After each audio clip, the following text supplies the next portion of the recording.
This Friday, Jamie Lee Curtis and Lindsay Lohan are back to switch things up in Disney's Freakier Friday. Totally, yes. It's an absolute riot. Woo! And the only movie that can be described as So much weirder than the last time. What last time? it's the frequel You ready? we've been waiting for. That absolutely slays. What deeply out-of-touch old person came up with that? You did. Wow. Don't miss the comedy event of the summer for all ages. Disney's Freakier Friday in theaters this Friday. Get tickets now. Rated PG. Parental guidance suggested. This episode is brought to you by the world's first reposado from Tequila Herradura. Made with slow-cooked, hand-harvested agave sealed into oak barrels and aged 11 months. Before being enjoyed in your glass. Experience the world's first reposado. Tequila Herradura. Please drink responsibly. Responsibility.org. Tequila Herradura. 40% alcohol by volume. Imported by Brown-Forman, Louisville, Kentucky. Herradura is a registered trademark. Copyright 2025 Brown-Forman Corporation. It's Wednesday Addams. I see you're trying to distract yourself from your own banal thoughts. Let me help. Here's a recording thing made of my latest root canal.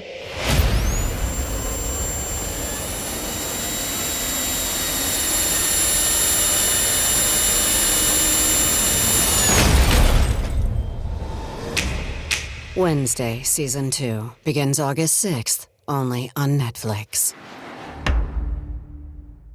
This series contains adult language and descriptions of graphic violence throughout. Listener discretion is advised. Cavalry Audio. I'm Carolyn Osorio, and this is my new podcast, The Murder Chronicles.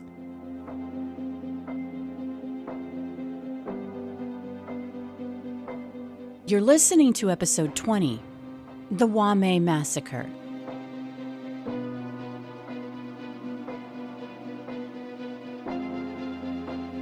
In its heyday in the 1920s, the Louisa Hotel off the bustling main King Street in Chinatown near downtown Seattle was a place where all peoples gathered to have fun. Inside the Louisa Hotel was a speakeasy called the Blue Heaven, and it was a sanctuary during Prohibition. After Prohibition ended, the Blue Heaven continued through the 1950s. But in the basement of the Louisa Hotel, the Wame was created. Tucked away, the secret Wame Club was an elegant and sexy place to enjoy a night on the town. For those in the know who wanted to be seen and have fun, dancing and partying the night away, the curved bar was always stocked, and the mahjong and paigao tables were flush with people and money. All were welcome. The only rub was that gambling was illegal. The English translation of Wame is beautiful China. But in the 1970s, the Wame wasn't as flush as it once had been, and by the 1980s, it had lost its cachet and glamour. But it was still a high-stakes, illegal gambling den, and it was a place where local restaurant workers and owners came to unwind after a long day of work. Food was cooked to order: sweet barbecued pork, noodles, steaming soup, dumplings, and good luck oranges that are believed to bring a sweet and long life.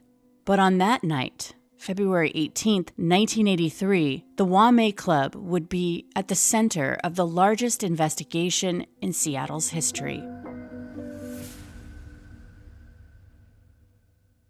This was at the very beginning of cable television. And so Channel 7, I believe, put a camera up on the entrance to the Wame and basically ran that footage for hours, watching detectives and the ME and all the people going and coming and eventually hauling the body out.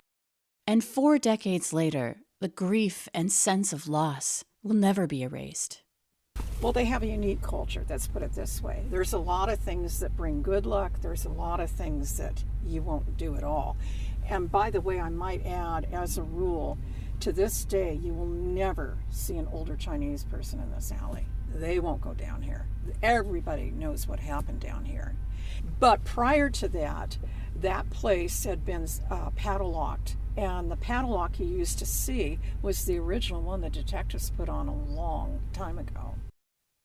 I met retired Seattle Police Detective Sergeant Joe Sanford at a coffee shop one day. My name is Joe Sanford. I'm a retired Seattle Police Detective Sergeant. And on the Wame Massacre, I was the sergeant in charge of the investigative unit. We were there to talk about his work on the Wame Massacre investigation that happened so many years ago. Back then, the Wame was located in Chinatown. But today, for clarity's sake, Chinatown is now referred to as the International District or the International District Chinatown. Detective Sanford says he will never forget the call that he received in the early morning hours of February 18th, 1983. He was next up as the homicide detective on night duty. In the middle of the night, my wife woke me up. I didn't hear the phone ring. She woke me up and said, police radio wants to talk to you. When radio got on, they advised me that they had multiple victims down at South King Street and Maynard Avenue South, that it was at the Wame Club. On that call, Detective Sanford was told that the chief of police was on his way to the Wame Club, and he was asked to call in other homicide units, which he did. He suggested that I call out extra help. So at that time, I did call Sergeant Cameron and told him that the Wame Club had multiple victims down. Well, he hung up on me. He thought I was messing with him because the Wame Club is kind of in an area where not many people talk about it. The detective thought the call was a joke because it was well known by the 1980s that the Wame Club kept a low profile. They didn't want attention. They had a reputation for serving stiff drinks and food after hours. When I first came on the department, I heard about the Wame Club. Some of the late-night policemen used to stop there and have a drink on their way home. It was a gathering place of most of the Chinese restaurant owners, cooks, and people that worked extremely long hours, and they would go down there to relax after work. And here's where it gets a little sticky. The Wame Club was well known for its illegal gambling, an open secret within the city. The policy was to turn a blind eye. Well, the gambling is kind of like in the back room of a club, not like it is in Las Vegas, but it is an area where they gamble on different Chinese games, mahjong, and other games. Primarily only Chinese participate in the games. No policemen participated in the games. It was obviously 100% Chinese and primarily Chinese restaurant owners or visitors from other cities that may come to Seattle and of Chinese descent, and they would participate in the gambling. It was illegal gambling. It was tolerated by the city. It was well known that a lot of politicians received generous donations from the Chinese community. But according to Detective Melton, who worked alongside Detective Sergeant Sanford on the Wame investigation, you can't eradicate illegal gambling, and the Wame wasn't the only club that got a free pass.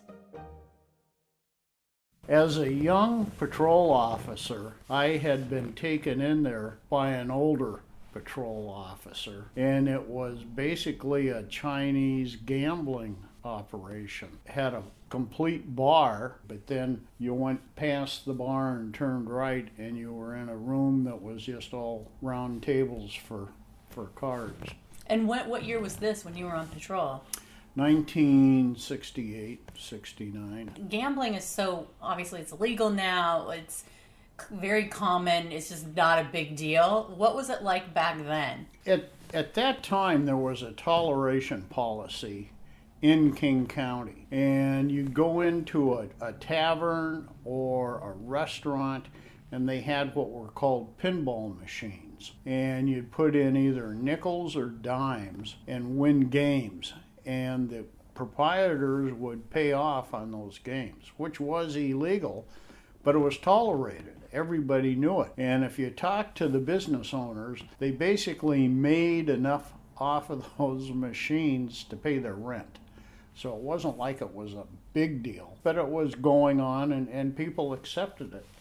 And in what we called then Chinatown, the International District, everybody knew the Asians all gambled. And so there were different gambling places around Chinatown. And so it was just kind of tolerated because it wasn't... It was just kind of a cultural thing, and nobody really took it too seriously.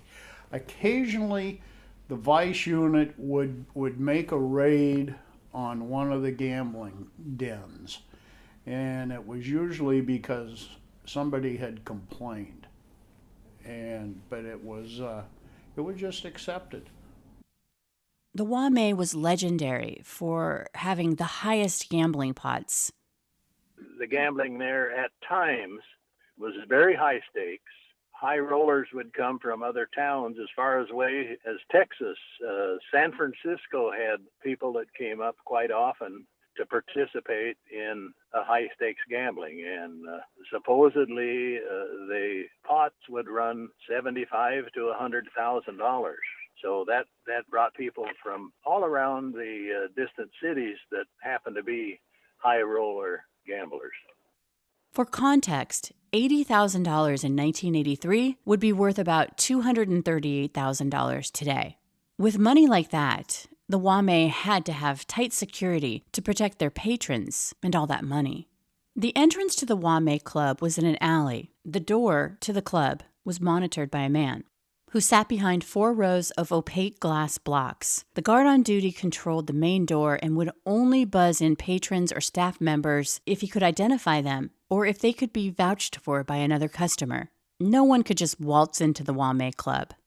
The first security door, before it is opened, there's a guard sitting there that has a little small window that he looks out, and he'll talk to you, and if he thinks that you're okay to be admitted, that he knows you, then he'll open the door to get you into the first little section, and then you may wait there for a minute if he's not quite sure until somebody else from the inside comes and verifies, hey, I know this fellow. Then he'll open the second door and you go in. If you were buzzed in through the main door, you were then confronted by not just one set of steel doors, but 2. If that person's there, you'll go check with them. When he's okay, they open the first set of doors. Okay. But then about 12 feet, there's a second set of doors exactly like these. These are steel doors. I mean, these are fire doors that are real secure. Then something happens and he discovers you're there, he won't open the inner doors, but usually it's okay. So what were the inner doors? The inner doors let you into the bar. Like what, were they steel or were they regular doors? They're just like these doors. Really? Yeah, they're the same. Another set Of thick steel doors. There's no way you're going to kick the door down. If you were going in on a police raid or something, you'd have to have a lot of power to break through either door. The security was foolproof, but there was one flaw. The owners of the club and their employees never envisioned a situation where trusted patrons would game the system by robbing the Wame and killing any witnesses that would be left behind. When Detective Sanford arrived at the Wame after 1 a.m., there wasn't a security guard at the door. He easily slipped past the 2 metal doors down inside into the club. As I entered the club, there's a landing. It's on the same level as it's a real fancy looking bar, a shiny bar, a big bar with mirrors on it. And that was to my left. To my right, there was a view of the lower restaurant area. That's where the gambling occurred. It's about 2 steps down or maybe a foot lower than the scene I was on. I could hardly believe what I was looking at, you know. Even though I was the only one there, it was eerily quiet. Obviously, I saw 12 people that were hogtied with hangman's nooses on them, and obviously all deceased. The floor was literally covered in blood, like somebody had dumped a 30 or 40-gallon barrel of blood on the floor. It was the most horrific crime scene that Detective Sanford had ever seen. And even though he was a seasoned detective, by then, he stood paralyzed at the foot of the steps.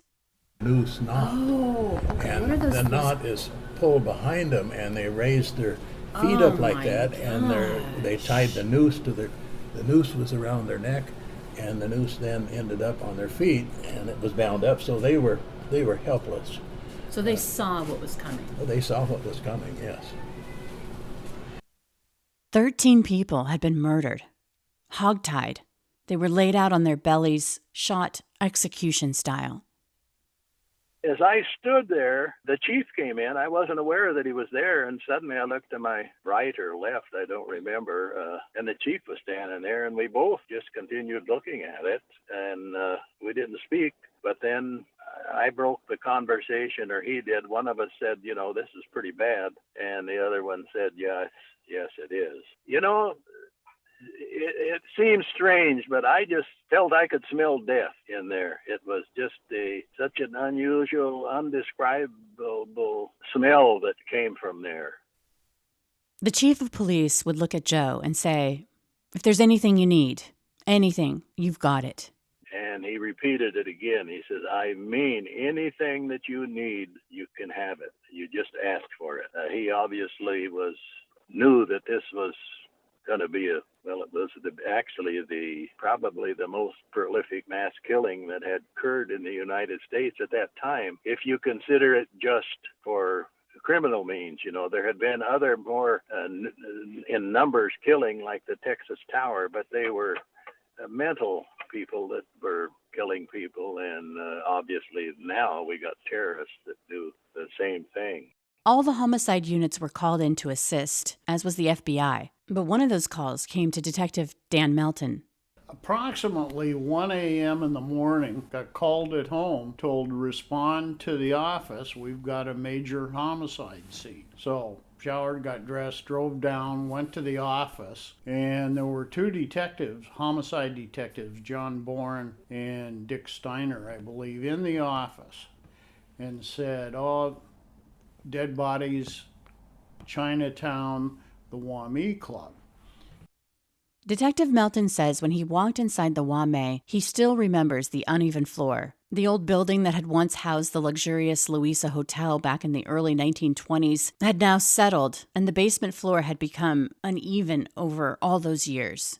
Go into the Wame itself, into the club, and the victims are still there, still hogtied. It was surreal.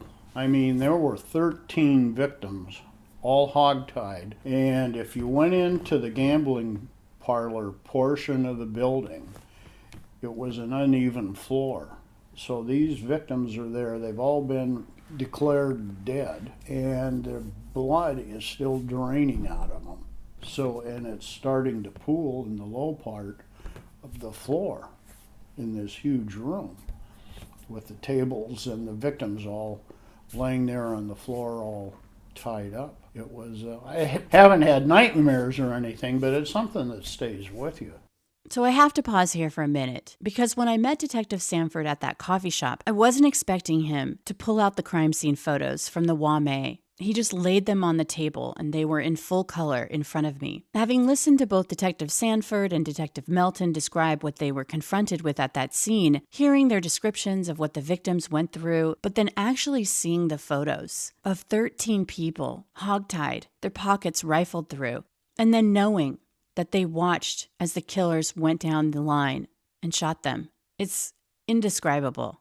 I actually saw the picture of the murder scene, a picture of the murder scene. And one of the things that just stuck with me just from seeing that picture was that these are not high rollers. I mean, these are people who look like, I waited tables in college, and they're just going there after work to... They're working people, and they mostly worked in different Chinese restaurants around the region. There was one of the, still there, a Chinese restaurant in Edmonds, and the van would go to Chinatown, pick up the cooks and the waiters, drive them out to the restaurant. It would close at 10, 11, 12 at night. Van would take them back to Chinatown, where most of them had apartments and lived, and they'd go to their gambling establishments till 5 or 6 in the morning. So it was just a way of life. But miraculously, there was a survivor. We'll be back after a quick break. Halliday presents, in the red corner, the undisputed, undefeated Weed Whacker Guy. Champion of hurling grass and pollen everywhere. And in the blue corner, the challenger, extra strength Halliday. Eye drops that work all day to prevent the release of histamines that cause itchy allergy eyes. And the winner by knockout is Halliday. Halliday, bring it on. On WhatsApp, no one can see or hear your personal messages. Whether it's a voice call, message, or sending a password, to WhatsApp, it's all just this. So whether you're sharing the streaming password in the family chat or trading those late-night voice messages that could basically become a podcast, your personal messages stay between you, your friends, and your family. No one else. Not even us. WhatsApp. Message privately with everyone. Detective Sanford had been made aware that there had actually been 14 people at the Wame that night. The card dealer, an employee of the Wame named Wai Chin, he'd survived the massacre. He'd already been rushed to Harborview Medical Center, which was just a few miles away. Wai Chin had also been hogtied, and in the chaos, he could see that the robbers were going through again after they went through their pockets, systematically shooting the victims execution style to make sure there were no witnesses left alive. So Wai Chin had already been shot in the jaw and he was bleeding profusely. So Wai Chin crawls deep under the table and pretends to be dead. But then when they had shot all of them, they went back around and was giving them a coup de grace. Well, the only survivor, Wai Chin, bless his heart, he was a wonderful man. He seen what was happening, and he'd already been shot in one jaw, one side of his jaw. They went back around. He seen what was happening. They was methodically going around, so he crawled back under the table, hoping that they would miss him. Well, they looked down and seen him, and they seen that he was bleeding real heavily, but not wanting to get down in the mess. They shot him on the other jaw, and obviously he was rendered unconscious at that time. After the shootings, they emptied everybody's pockets and their purse. I might mention there was only one female in this party, and before they shot her, I think it was probably they didn't like to, it was more their culture not to harm females, so they put a towel over her before they shot her. Wai Chin's quick thinking saves his life, but he received a second shot to his other jaw, which rendered him unconscious. When Wai Chin comes to, everything was still. Laying there, he knew everyone around him was dead. He also knew that if he was going to survive, he had to get out of there. He needed help, so he crawled across the floor, an arduous process. He was still hogtied. It was slow going. He passed in and out of consciousness, fighting back waves of pain and nausea. He finally got through the first set of the 2 steel double doors. There was no security guard there to help. The on-duty man had been murdered as well. Now, Wai Chin had become a prisoner inside of the Wame. He had trouble opening the first door from the inside. That would be the second door from the outside. And he got in the middle between these 2 doors, and the door to the inside of the Wame Club locked shut on him. He had a hard time opening the second door. And after he opened it, he just barely got out the door, and he collapsed again. And that's when a passerby noticed him and came up and talked to him. And that's when the police department got the call. Wai Chin was able to tell them that everybody was dead inside. Detective Sanford's first priority was getting to Wai Chin. It was critical that he spoke with the survivor. When we entered Harborview, we were directed to the trauma unit where he was being treated. It was full of, I would guess, 10 people, I'm sure. Many of them were doctors and nurses, and they were just, you could see they were just frantically working, trying to save his life. I approached one who I knew was a doctor and said, it's urgent that we talk to him, and we need to talk to him right now. And he said, well, he's in very, very, very critical condition, so please make it brief, because the briefer you are, the more chance we'll have of saving his life. They knew that Wai Chin was so badly injured that he might not make it, and he was the only person who could possibly tell them who did this.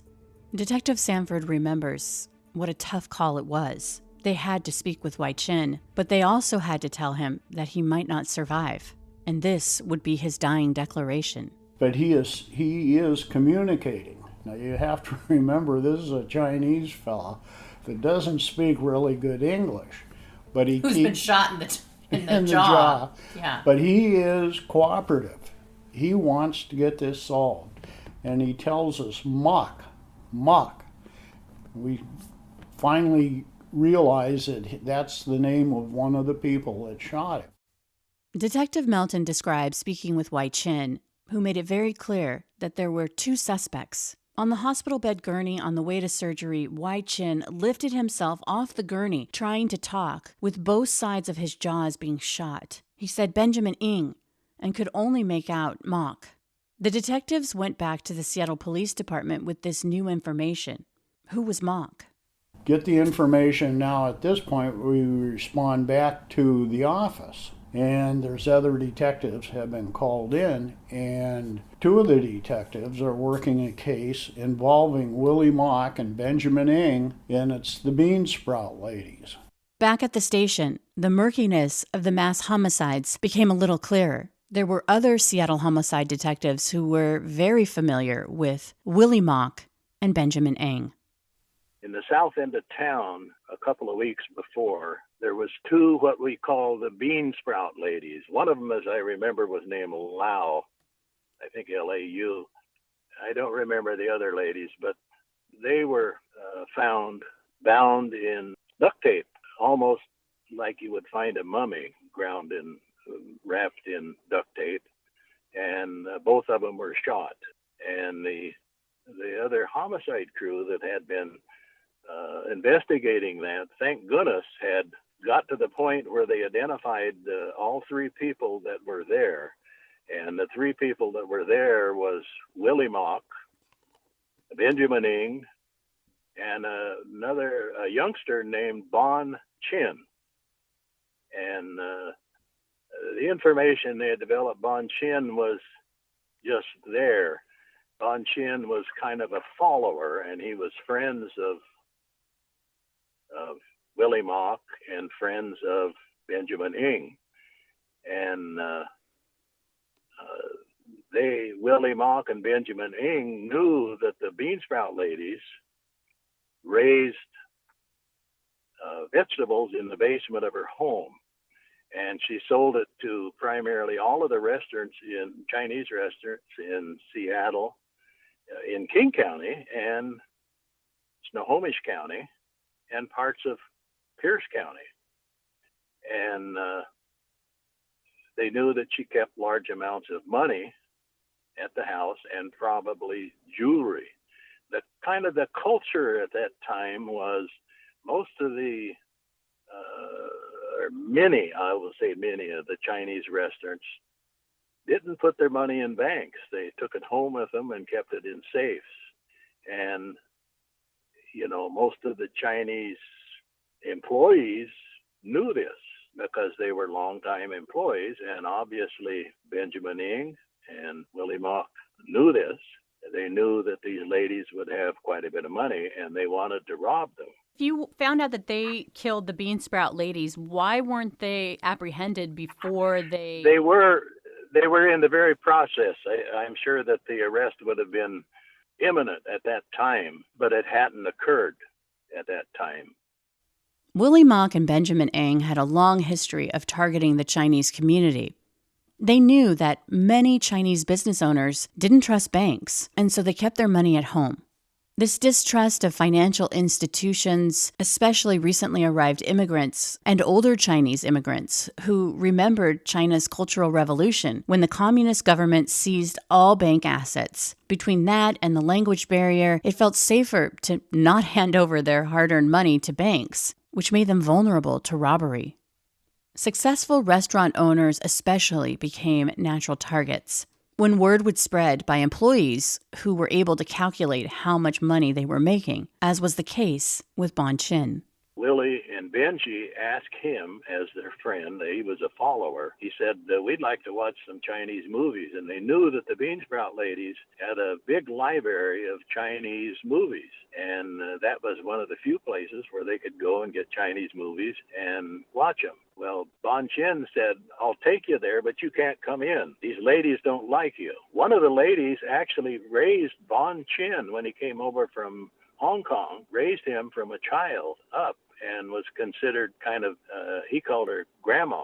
And he says, Grandma won't let you in, but if you stay in the car, I'll get the movies. So they went out there. Bon Chin was afraid of Willie Mock, afraid that he'd shoot him because he had talked about and he knew about some of these other killings.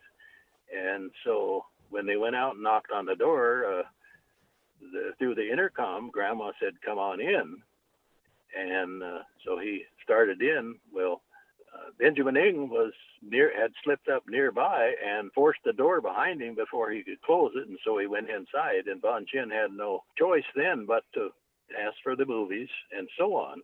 And while he was asking for the movies, the mother or the ladies there, I forget which one, produced them for him. About that time, there was the doorbell rang, and Benjamin Ing went and opened the door and let Willie Mock in. Well, at that time, then Bon Chin was helpless. There's nothing he could do. And shortly thereafter, after they forced the ladies to, I believe, open the safe and gather the money and jewelry, they bound them up with duct tape and killed them both. After the Beansprout ladies were murdered, Willie Mock threatened Bon Chin, saying if he told anyone, he would kill him and his family. According to Detective Sanford, the investigators working the Beansprout ladies' murders were just days away from getting arrest warrants for Willie Mock and Benjamin Ing when the Wame massacre occurred. We were just getting into the Beansprout ladies' case because a couple other detectives handled it. They were two very competent detectives too, and they were just about, if it had happened a day later, I'm sure Willie Mock would have been in jail and maybe this would have never happened. Investigators dug even deeper into their past, revealing a long list of burglaries and another murder they were suspected of being involved in. Willie Mock and Benjamin Ing had broken into the house of a person that they knew had a lot of money, and they stole their huge safe. Once they were at a secure location, they broke into it and took the money, but then they had to get rid of that safe. So they loaded it into a vehicle and drove to Lake Washington. Using a dolly, they rolled it onto a dock and then dumped it into the lake. A daily jogger in the area watched these young men as they dumped the safe into the lake. So this old man was by himself, and he seen it, and he thought it was strange behavior. You're looking at somebody dumping a safe. When they dumped the safe, as they walked by him, Willie Mock took a pistol out, shot him in the head, killed him, and then they started back for the car, and he returned and gave him what we call a coup de grace shot to make sure that he was dead. This whole group felt that if you get rid of the witnesses, there's nobody going to testify you, and so you'll never get in trouble. It's very cruel. Every killing that they did was a cruel killing, and in most of them, they went back and did what we call a coup de grace killing. In the Wame, they did the same thing. Armed with this new information about two potential suspects in the Wame massacre, Willie Mock and Benjamin Ing, two teams descended on their homes separately at the exact same time. So that's where we focus now on who we're after. So then we get Mock's address. He's living with his family. And half of us go to Mock's address, and half of us go to Benjamin Ing's address. And he, at that point, was living with a girl and her family. So my partner and I, with Joe Sanford, respond to Mock's family house 3, 4 in the morning. We're pounding on the door, and we go. Where's Willie? So it happened really fast that you guys got a suspect. Yes. So this is happening in real time, really fast. Like you go to the hospital, like the murders happened at like 1 o'clock in the morning, and you're already at a suspect's house at 4 o'clock in the morning. Yes. Wow. Detective Sanford. You know, his elderly parents were nice people. And, you know, they didn't know what was going on. And this Willie Mock was actually at another location. After the Wame massacre, Willie Mock stuck around at home only long enough to leave some money and then took off again to a bowling alley. We got the search warrant, went in, searched the bedroom, found the money, found an empty holster, quite a bit of marijuana. That was about it. And then we're packaging stuff up to take it to evidence. And it's about 9 a.m. and the phone rings. And one of the other detectives that was there picks it up and answers it, and it's Willie. And he hands me the phone. He says, "It's Willie, you got to talk to him." So I get Willie on the other end, and I can hear At the time, he's in a bowling alley because you can hear the pin machines and that falling. And I talk him into coming back to the house. What do you say to him? Just tell him your parents are here, the police are here, your parents, your family are really upset.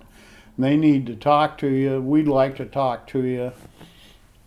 You should get over here. Did you mention me at all in that conversation? Not at all. Not at all. Why? Did you not want him to know? I didn't want to get him upset. Set him off, we know what you're up to. It was just, we want to talk to you. There's been some situations here involving I'm not sure if I said anything about the bean sprout ladies. I just said there's a lot of police here and they're going to stay here until you come back. And so he has a friend of his drive him back to the house, at which point he gets out of the car and we got him. He had to have known, like if you're there early in the morning, I don't know, what do you think his state of mind was? I don't know. He came in. I wouldn't have. Well, that's what I'm saying. But at this point it's like 9 or 10, so he may think this is just a regular day at the office for these cops. So he's already gotten away with the homicides. He thinks he's gotten away with them with the bean sprout ladies. And there was another shooting involving a jogger on Lake Washington on the boulevard. So he's, And you guys the have Wild already West. connected all the dots with Joe told me about the jogger who saw them dump the safe and they just killed him because they wanted to get rid of witnesses. My impression, my feeling on the Wame case itself is this was the most thoroughly investigated homicide in Seattle history. Every rumor, every lead, every clue was thoroughly investigated. If we got a rumor, we'd trace it back to where it started, take statements from people, and the Chinese community was totally cooperative. I mean, when we came in, identified ourselves, they knew who we were, and they answered questions. So we just ran down every possible lead or rumor. Meantime, as detectives are collecting Willie Mock and Benjamin Eng has been roused out of bed and taken into custody, images of the Wame Club were plastered all over the news with wall-to-wall coverage in what would become the largest investigation in Seattle's history. More Murder Chronicles after the break. This episode is brought to you by Nordstrom.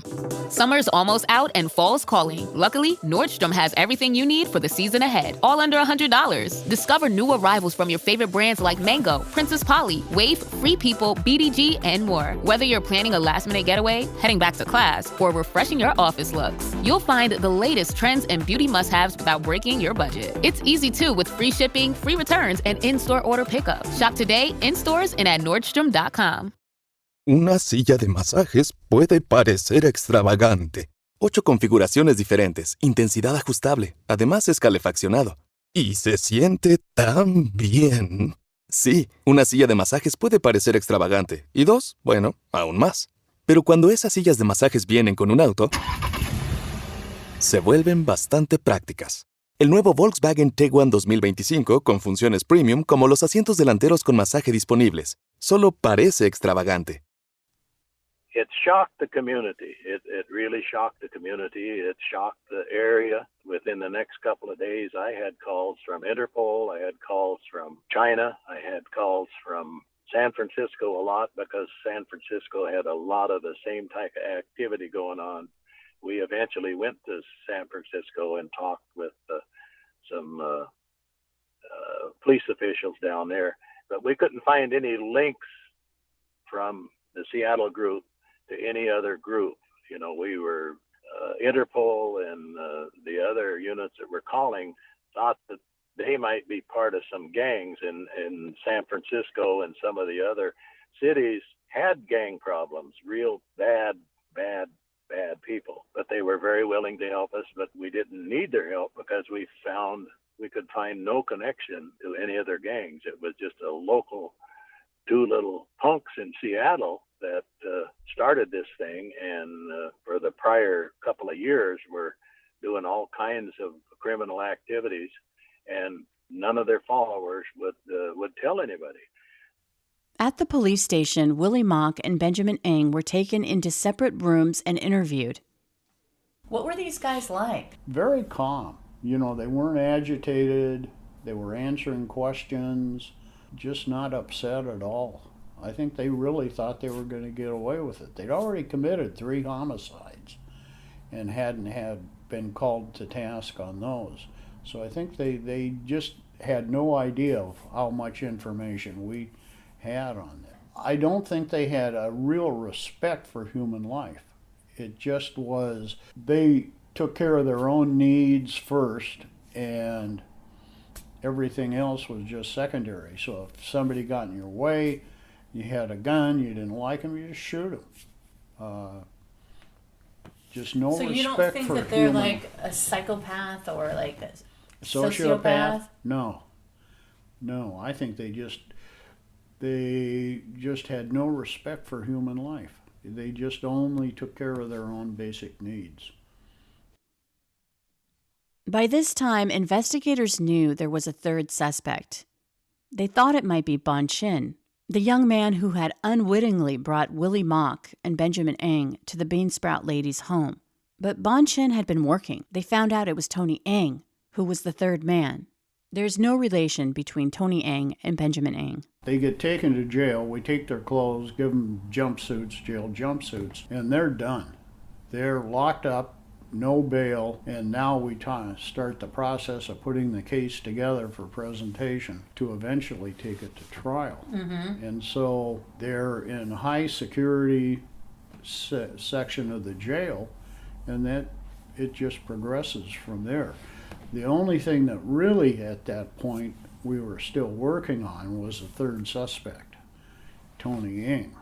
After the massacre, Willie Mock and Benjamin Ng had went about their lives, but Tony Ng didn't. We ended up interviewing his father and his uncle up in Linwood. That's where the family business was, the Ng's Family Kitchen Restaurant. And they're no relation to Benjamin Ng? No, not at all. And so I think if I recall, Joe said that Willie wouldn't give up Tony Ng. Like they said, we know there's a third suspect, but he wouldn't say who it was. Why do you think that he would? It sounds like this guy has literally no, like, why would he care if Tony got in trouble or not? It seems like he might use that as a running mate. There was a whole group of them that ran together. And Tony, if I remember correctly, was kind of on the outside of this. He was becoming more westernized. He liked skiing. He had a 240Z that he drove. His father was in the club that night, and I've always wanted to sit down with him and ask him, what would you have done if your father was there? Didn't he help tie them up? What was Tony's role in this? As far as I remember, he helped tie him up, but he claims that he had to go along with what they were doing, or Willie would have shot him. Do you believe that? Possibly. I think once they went in and started the robbery and started collecting the money, they were committed. They knew that they were known to a lot of the people in there. So there was going to be retribution if they left anybody alive. But he could have just killed Willie. Right. I mean, if he was worried about, possibly, but then he's got Benjamin to deal with as well. So, you're the third wheel, and you're the least likely. He hadn't been involved in any crime that we knew of to that point. So he really got roped into something that he. Yeah. But still, like when you look at how they were hogtied, how they died, I mean, it's hard to. But he left town. He went home, talked to the old man, and split for Canada. He was gone. In June of 1984, Tony Ng was listed on the FBI's top 10 most wanted fugitives. He was arrested 4 months later in Canada by the Royal Canadian Mounted Police. From the very beginning of the investigation, a task force had been organized, and one of the main priorities was reaching out to the Chinese community and assuring them that they would prosecute this case to get justice for the families. Detective Sanford says, understandably, Chinese immigrants were wary of law enforcement because of what they had endured in China. But when it came to the Wamei investigation, they were extremely supportive of task force members, making sure that they got answers from the young men who had hung around Willie Mock and Benjamin Ng. It's just unbelievable that it happened.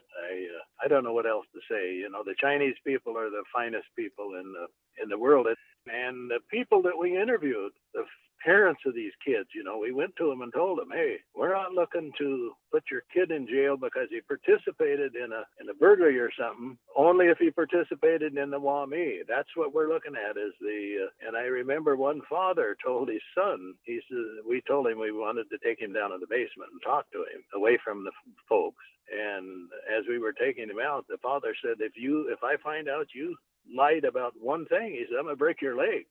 And it sent chills up my back because I knew that father would do something horrible to that kid if that kid wasn't truthful.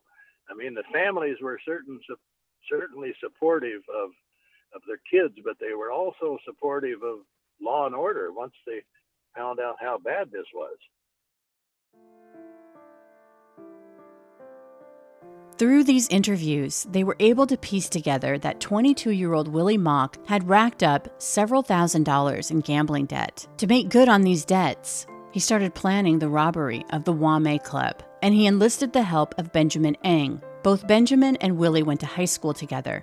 Later, during the trial, it was revealed that Willie Mock had been planning the robbery for some time, discussing on multiple occasions his idea to rob the Wamei and kill all the witnesses.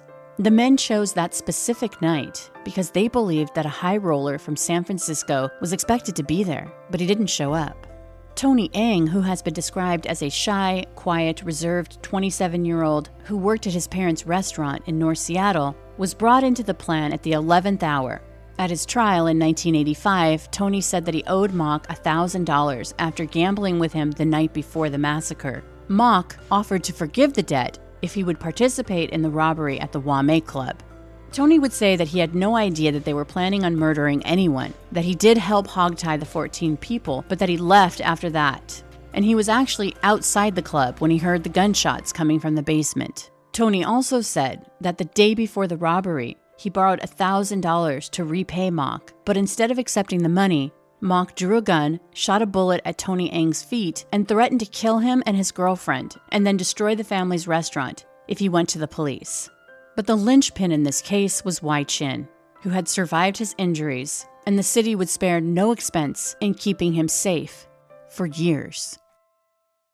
Secret Service type protection. They had a specially built van that Boeing Airplane Company helped them build that was gunproof and outfitted enough that you could fit 6 or 8 people in pretty well. And they used that, and the entire time until it was a while before we had the trial for Benjamin Ng and then Willie Mock, and they provided protection all during this time.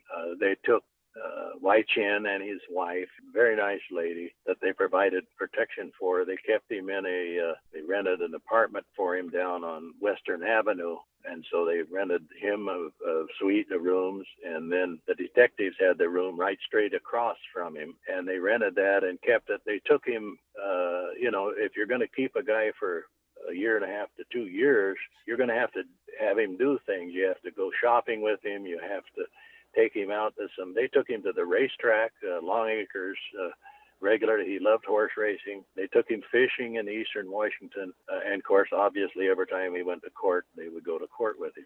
32 shots had been fired. 26 of those were from the same .22 caliber gun, and each victim had been shot in the head at least once.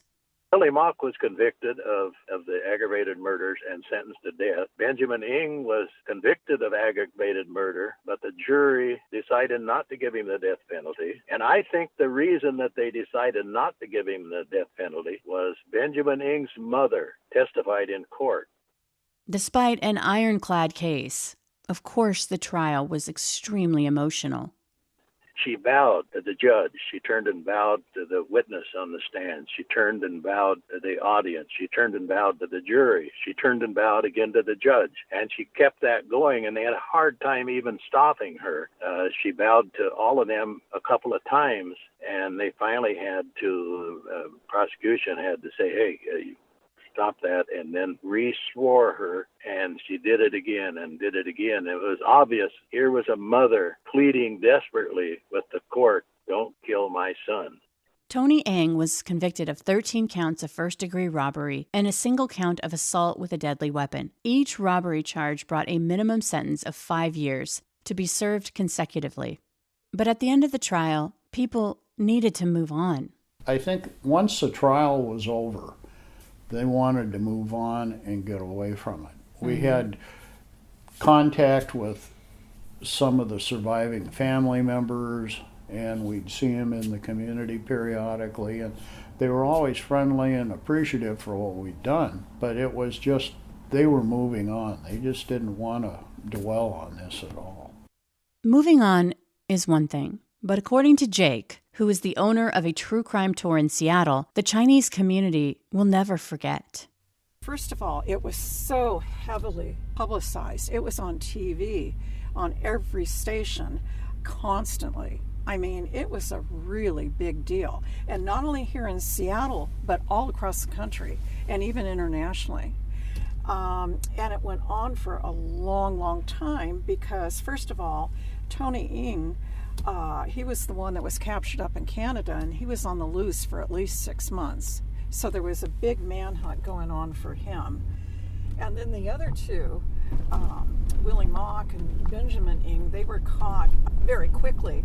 But then, there was all of this, particularly with the newspapers, a lot of, descriptions about them, about their life history. It was just a real big deal. It was in news, magazines, you name it. It was just a huge, major deal. And it went on for years because there were so many different trials. And the poor lone survivor, Mr. Chin, he was 62, I believe, at the time. He had to live under heavy police guard for 10 years. 10 years? I thought it was a year. It was 10 years? It was 10 years. And the city rented him an apartment. They put both he and his girlfriend in it, and there was a cop outside his door all the time because Willie was trying to say, oh, he didn't have anything to do with this. The Tongs did. And, that was part of his defense. Well, that wasn't true at all. It was Willie's all game, so to speak. But at any rate, they only had one witness, and they needed to protect him. And unfortunately, that guy, he never really truly recovered from his injuries. It was just awful. And then to have to live like that for the rest of his life. So why did they have to protect him after the trial? Well, there was more than one trial. I mean, Willie Mock had at least 3. Tony Ng, I think, had at least 2. And Benjamin Ng had a number of them. And, Willie was sentenced to death. And then they got a stay of execution. He was going to be executed. And then it went back to court again, and they said, oh, well, we can't do it. We didn't hear all the circumstances of his previous years, and how hard it was for him and blah, blah, blah, blah, blah. So then they stayed it permanently, and then they eventually changed it with another court trial or hearing or whatever that, okay, he will never be executed, but he'll never get outside of prison walls either. Didn't he also have to sign something that he would stop trying to get new trials, and that was part of the deal too, because he kept getting all these new trials and stuff? Yeah, which was very expensive. I had met Jake in Seattle, and I climbed into her touring van. The extra noise that you're going to hear in the background is from this hulking cargo van as we headed for the basement that once was home to the Wame. Jake says, even after all these years, the darkness of what happened there 4 decades ago is still so heavy in the neighborhood. As we drove through downtown Seattle on our way to the International District, Chinatown, we talked about Tony Ang being paroled after serving 28 years in prison. Tony, the guy that got convicted of aggravated robbery and 1 assault, the only reason why he got that is he had a great attorney, and I've forgotten his name, but the survivor, Mr. Chen, he said, I saw Tony with a gun. Tony claimed that he had no idea this was going to happen and that he was blackmailed into doing it. Well, you know what? He was just as responsible as the other guys. But he served time, kept coming up for parole, was denied, and then eventually they granted it to him. Very controversial, I might add, and then promptly deported to Hong Kong. From her perspective, Jake shed some light into the robbery so many years later. I was never able to get a number from the detectives about exactly how much money was taken from the robbery. But at the time of this massacre, not so much anymore. It was just a place where people, business people could go and relax after working hard all day. It was primarily business owners like restaurant owners, people that don't work regular 9 to 5 hours. Do you know how much they ended up getting from the robbery? Because that's one thing that I've been trying to get to. That is very interesting. I read one source where it was only $20,000, but Willie had a gambling debt of $30,000, and he wanted to pay off that debt that night. See, he was expecting a high roller. High roller didn't show up, fortunately for that guy. But then I've also read that they got $40,000. So who knows really? It almost seems like it's kind of hush-hush. As we pull up to the building, Jake and I walk to the alley, to the entrance of the Wame Club. To this day, the same family who owned the Wame back when this terrible tragedy happened still retains ownership. The reason why you're seeing the building the way it is now is because of the terrible fire that happened back in 2013. And it happened right at the top of the building, enter the alley. Those upper floors were sealed off for at least 25 years, no electricity up there, and yet this fire started on Christmas Eve, 2013. To this day, they do not know why it started. But this was all redone, and places are starting to move in, yet nobody is renting this part down the alley. So so it happened in 1983. Right. 40 years. Yeah. It's never been rented out again. It's never been used again. No. Well, they have a unique culture, let's put it this way. There's a lot of things that bring good luck. There's a lot of things that you won't do at all. And by the way, I might add, as a rule, to this day, you will never see an older Chinese person in this alley. They won't go down here. Everybody knows what happened down here. Nearly 40 years ago, on February 18th, 1983, 13 people lost their lives. John Louis, Chong L. Chin, Wing Wong, Mu Min Mar, Jean Mar, Henning Chin, Dewey Mar, Jim Lun Wong, Hung Fat Ji, George Mar, Jack Mar, Chin Lee Law, and Chin Wing.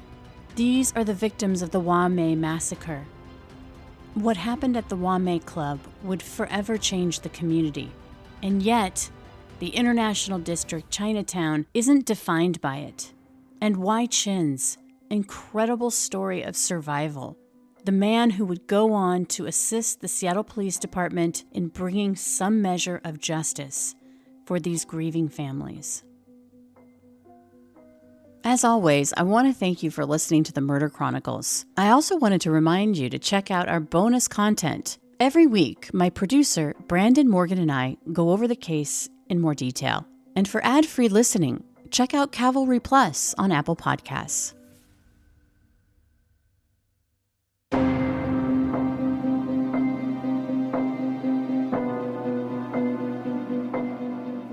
The Murder Chronicles is a Cavalry audio production recorded live in the beautiful Pacific Northwest. We're produced by Brandon Morgan and myself. Our executive producers are Dana Brunetti and Keegan Rosenberger. Josh Windish edited and mixed this episode. Music by Soundstripe. For Cavalry Audio, I'm Carolyn Osorio, your writer and host. Thanks for listening.